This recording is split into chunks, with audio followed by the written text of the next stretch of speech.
2026 жылдан бастап жаңа салық кодексі күшіне енеді.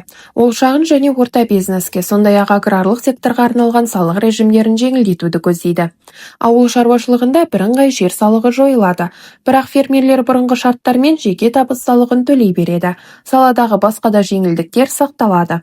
Шағын және орта бизнес үшін жаңа мүмкіндіктер ашылады. Табыс шегі 2,5 миллиард теңгеге дейін ұлғаяды. Қызметкерлер санына шектеу болмайды. Бірыңғай салық мөлшерлемесі 4% болады. Қосылған құн салығы мен әлеуметтік салықтан босатылады. Есептілікті жылына 2 рет қана тапсырады. Өзін-өзі жұмыспен қамтығандарға бөлек режим енгізіледі. Енді олар жеке кәсіпкер ретінде тіркелмей-ақ табысын заңдастыра алады.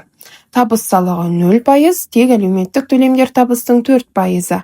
Төлемдер мобильді қосымша арқылы жүргізіледі, ал онлайн платформада табыс тапқандар үшін әлеуметтік төлемді оператор ұстап қалады.